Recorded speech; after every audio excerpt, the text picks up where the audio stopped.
Hey guys, this is Viper 6. I got a funny thing to tell you guys. I never saw such a weird look from my wife. We were in Arizona. We're in this oh sorry, I gotta open up my visor because we're fogging up. We're in this high-end store when I get off the elevator and there's one of the sales ladies there, you know. So I said, "Morning."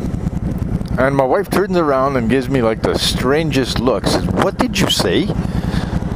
I said, "Morning." Says, "Oh, okay. I thought you said horny." Yeah. So after I stopped laughing, I said, sorry, there was a nail on the road.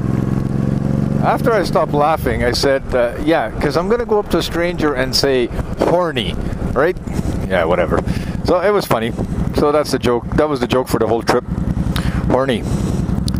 Anyway. And then the funny thing is, which I totally missed out on, while I was there, I get a text from, I had my phone off most of the time to avoid roaming charges unless I was in a Wi-Fi zone. And I get a text from R1 Chronicles saying, "Your phone must be off, can you give me a call?" Okay, so I said, well, I'm not going to call because it's going to cost me. I did that once and like the charges was like a 9-minute call came out to like $40 something. It was just like, are you serious? Isn't that pretty out there? Yeah. So I came out to like a stupid amount. So I said no. So I got into a Wi-Fi zone and I texted them back. I said, I'm in Arizona. And what's up? He says, oh, I was moving my, I need to move my bikes to my new place. So he was going to ride the Seika, and he asked me if I was going to ride his R1. And I'm like, oh man, are you serious? So I wrote him back. I said, man, that would have been like so sweet.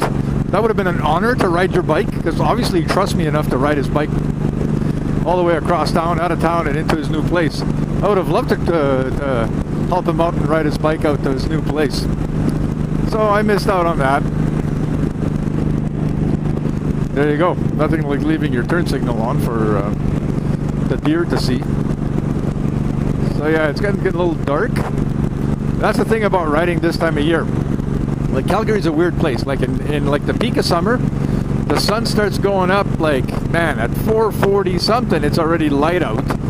And then the sun doesn't set till like 10:30, 10:45 at night, which is like super weird. When I first moved here, I said like, man, how do you even sleep here? Take it easy. So, but now we're going a total different direction. It's now 6:20, and you see the sun is setting already. So it'll be dark soon. And it's dark in the morning when I leave, and then in full winter, like around December 21st, it'll be even worse. You go to work in the dark, and then by the time you leave work, by 4:30 at night, it's dark. I mean pitch black. So you get very little daylight. What's going on over here?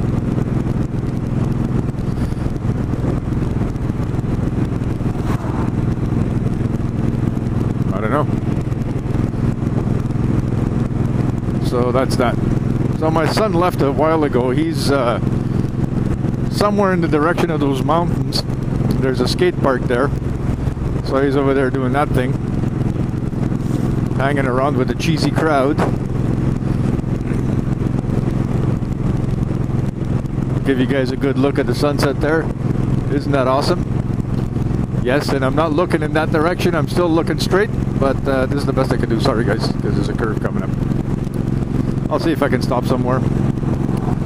And then I'll have to deal with the dilemma of it getting dark and my super dark amber visor here.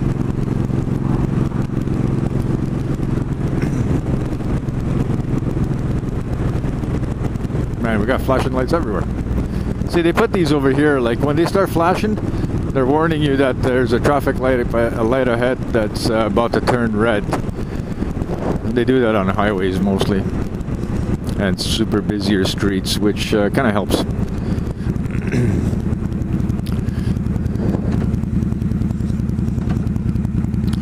So yeah, it's gonna be sucky this winter.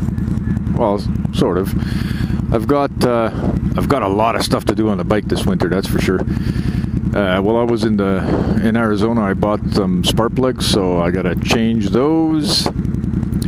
I got a canine filter, so I'm gonna wash that out, dry it, re-oil it. I've got that alarm system that I bought, which like terrorizes me because it's not that I don't know my way around stuff, man. I've done a lot of stuff, but I read the instruction manual. This thing has like starter kill and all sorts of stuff on it. So it says find this color wire with this stripe on it, but not from the switch, from the starter itself, and follow it to this place and then tap into it and install this wire. Then find your turn signal wire, the one with this stripe and that color base, and then install this wire to it. And it's like that throughout the whole thing, and this thing has like 40 million frickin' wires to it.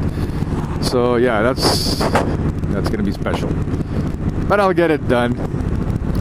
I don't know if I want a starter kill on it. If worst to worst, I just don't install that wire. And then I still have to figure out where I'm gonna put the flashing blue LED, because I'm not drilling any holes on any metal parts. I got no plastic on the bike, it's all steel, right? So I might just engineer a little bracket for it where it sort of pops out behind one of the side covers, you know, and install the flashing LED on that, so that I'm not drilling on any parts of the bike. See how it goes. So then I got the tune-up. I still didn't do the shaft oil. I'm gonna do that. And then when I got back, I was looking at the front tire, and I saw that I like to inspect my tires a lot, and I saw that inside the threads there is a bit of cracking going on.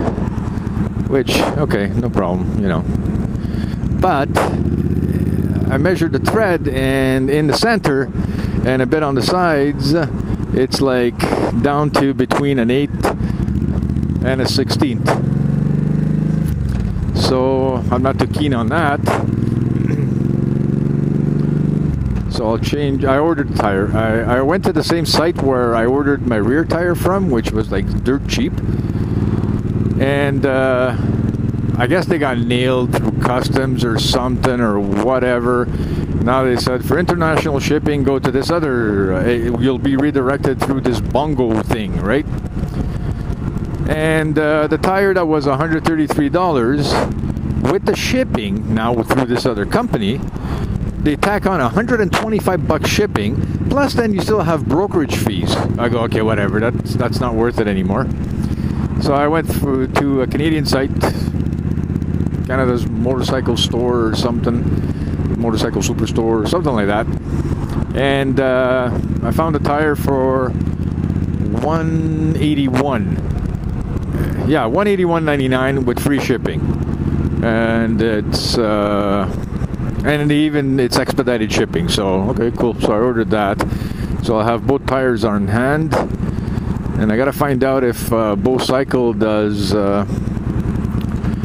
free pickups in the winter, because some bike stores, what they do is they'll show up with a truck and a trailer, a covered trailer, and they'll roll your bike inside the trailer, bring it to their shop, do whatever they have to do, and then bring it back to your house, roll it out, stick it in your garage. So that's kind of cool. If I could get that done, that'll be sweet. If not, then either some nice warm fall day, well, later fall day, or early spring, I'll just go there and get them done. And yeah, I also have to check the brakes, and I got to read up on, because the bike has 21,000 kilometers on it, I got to read up if I need to change the fork oil on it. Like, the bike is behaving nice, so I don't know, I'll see. What do you guys think about fork oil? Is it an absolute must, or do you just wait? I checked my hydraulic fluids, they're all good. They're just starting to change color, so I don't know if I'll bleed them if I have to do the brakes yet. One thing I need to do is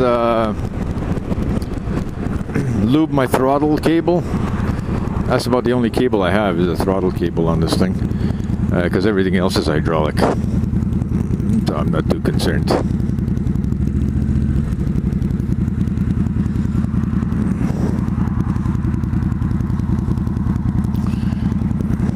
this is a pretty steep incline. I'm sure it doesn't show it on the camera, but trust me, it is.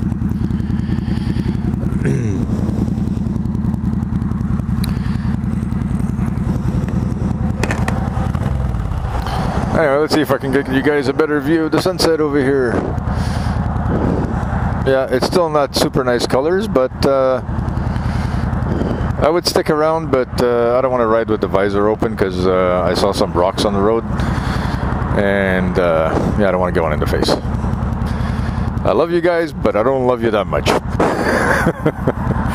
So anyway, this is it. Kind of cool. Back on the road.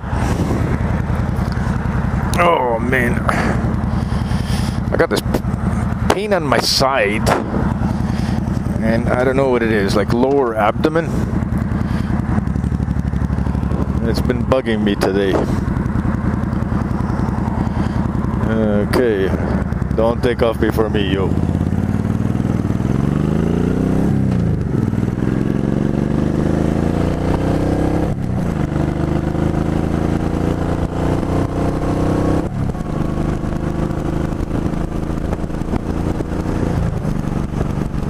That was for your listening pleasure. Man, I just closed my visor and it's like brutally dark.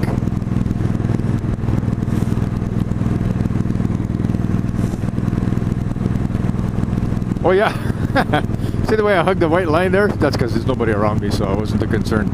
But I found that in Arizona, there's like the man, a lot of people have to like drive right on that white line, and I just don't get it. And then the other funny thing that I noticed was like, you're driving on a straight road, and then as soon as you go over the intersection, the lanes change just a bit. They either veer a bit to the right, and then you go back straight. And then you hit the other intersection, and like, okay, now they veer off a bit to the left, and now they go straight. It's like, I don't know why they did that. Why not just straight?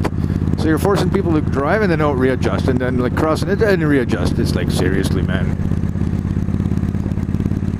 That was my only pet peeve about Arizona, apart from the cell phones. Oh shoot, it's still 80 clicks over here. See, now you're getting a better sunset over there. So anyway, it is what it is.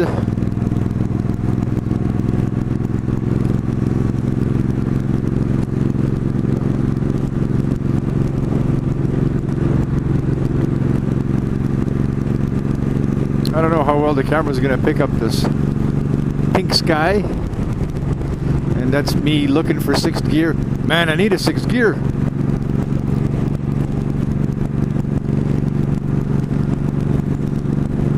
Yeah, I think I'm going to go home.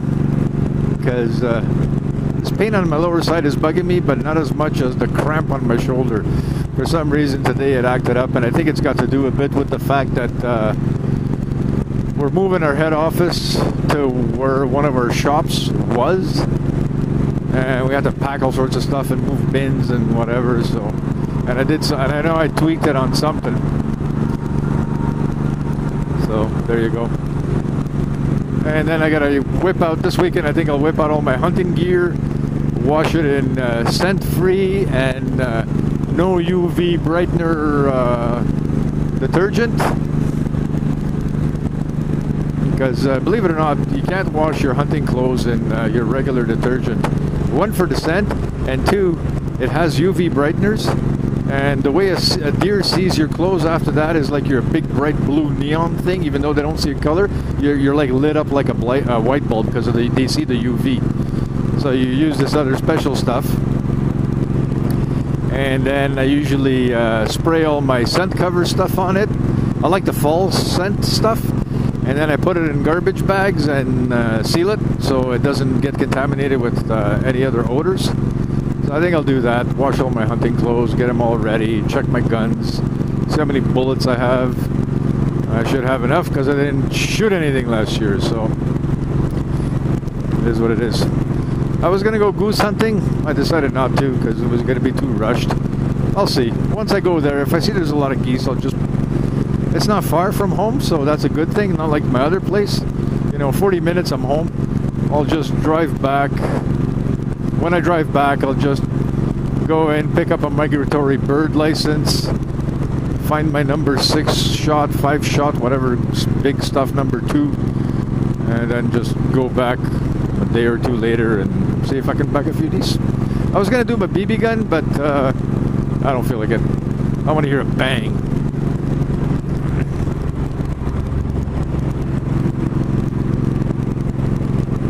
Yeah, see now this guy's starting to look nice. Stay on the road, you kick up rocks, man.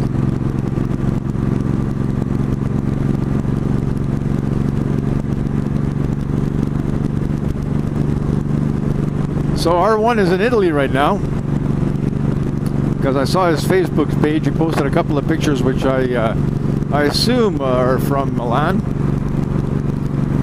So I'm anxious to see his vids from Italy, and I'm curious to find out what kind of bike he actually wound up renting. Because I know if he couldn't find an R1, he was going to look into possibly getting a BMW HP4, which is a sweet bike actually. It suits him well, I believe.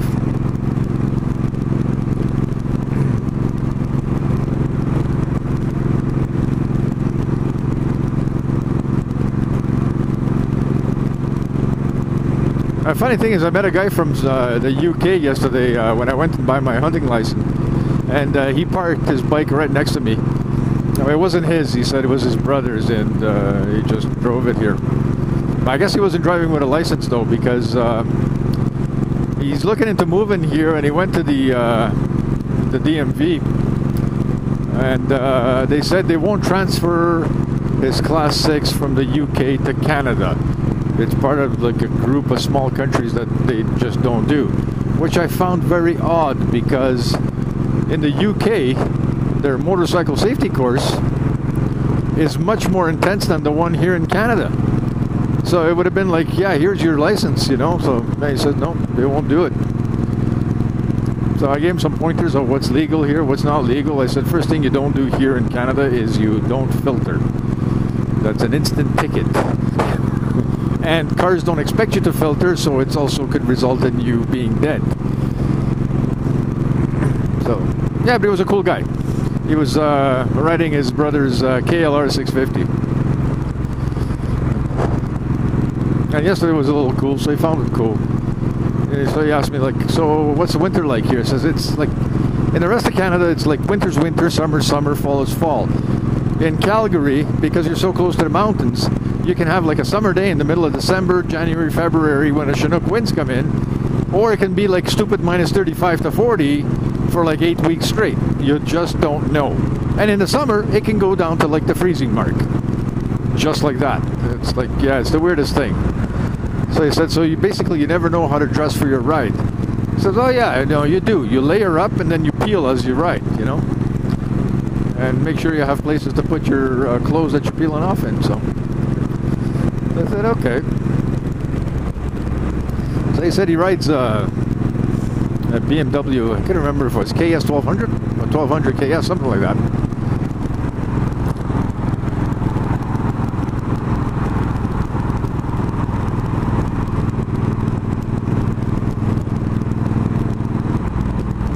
Oh yeah, see that vehicle, the Ford Escape?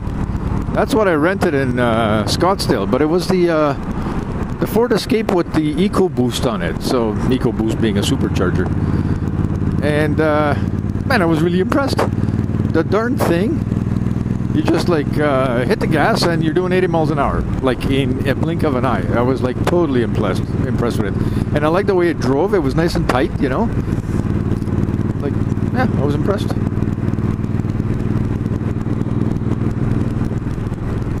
Like even my wife was impressed. She was thinking, oh, well, maybe that's my next vehicle.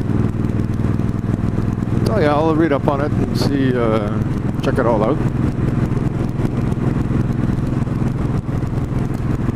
See, now it's getting nice out over there for a nice sunset.